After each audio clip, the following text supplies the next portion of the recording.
Hello and welcome to the Daily Signal's Facebook Live. I'm Rob Bluey, Editor-in-Chief of the Daily Signal, and we're coming to you live today from the Heritage Foundation here on Capitol Hill in Washington, D.C. We're joined today by a special guest. Piece of shit, it ain't hard to fucking tell. Federal Communications Commission plays a big role in all of our lives because you regulate radio, TV, cable, wire, and satellite communications. But tell us what this order is. It is essentially my proposal to get rich quick. Get rich quick. Get rich quick. Get rich quick. Get rich quick. Get rich quick. Get rich quick. Get rich quick. Get rich quick. Get rich quick. Get rich quick. Or no access at all. Get rich quick. Get rich quick. Well, now, you raised something there because I think some of our viewers might be wondering, well, how does this affect me personally? What does this mean for me and my use of the Internet? So just looking at it from the perspective of an American out there, not necessarily somebody in Washington, D.C., what can you tell them? Well, I would just say that the past is going to be prologue, that we had a free and open Internet before these regulations were imposed in 2015. We will have a free and open Internet along with massive investment in infrastructure, more innovation, and just better, faster, and cheaper services going forward. So I think it's a win for everybody. Now, we have some questions from our audience. Sure. Before I get to those, I should note that this is an issue that has sparked tremendous interest among both the so let's take a look at what some of our viewers.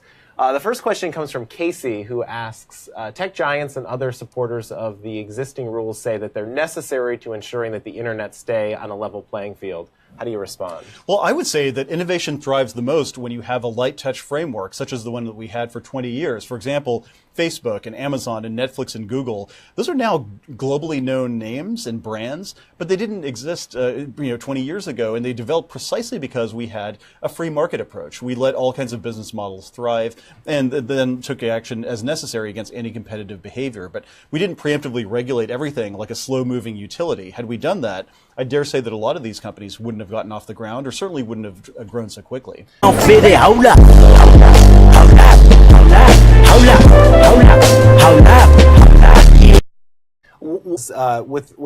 And yet you've had people like Senator Ted Cruz, who's famously called the Title II net neutrality regulations Obamacare for the Internet. How would you describe the regulations, again, for our viewers who are trying to comprehend some of the complexity of this? Well, I would simply say no access at all. No access at all.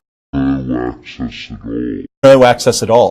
How do you think of the Internet as being as fast-moving and as innovative as your water company, as your electric company, as your subway system? I mean, if so, that's exactly what these Title II common carrier regulations were designed to address, the slow-moving Ma Bell AT&T telephone monopoly of the 1930s. But that's not the Internet that we have. Right now, I think that the Internet is so innovative and dynamic that to slap these heavy-handed regulations on them is, I think, the sledgehammer being wielded against the proverbial fly.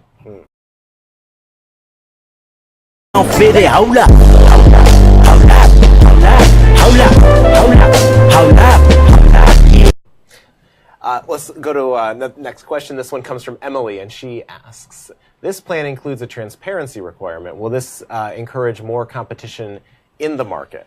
Absolutely, and that's one of the reasons why it was important to us to include that component, because if the internet service provider that you're subscribing to is disclosing their business practices and you don't like those practices, you have a chance to switch to somebody else. And so, for example, if you have a wireless carrier that says, well, we're going to throttle certain kinds of content, you can switch to another provider that better meets your needs. And so that's part of the reason why transparency, backed up by Federal Trade Commission enforcement, is really important. Okay. Well, let's take another question here from Thomas, and Thomas asks, some argue that the reversal of net neutrality rules will only benefit businesses and not consumers. How do you respond? I could not disagree more. I could not disagree more. I cannot disagree more. Oh, I cannot disagree more. In 2016, the United Nations declared access to the internet and freedom of expression online a human right and condemned any efforts to hinder people from getting online.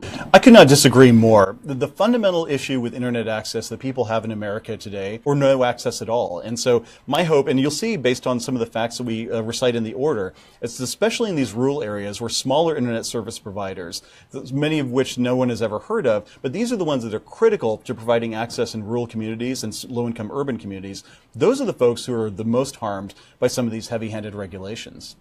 So I want to ask where it goes from here. Or no access at all. All of the American people, or no access at all. Well, not just the commissioners, or no access at all.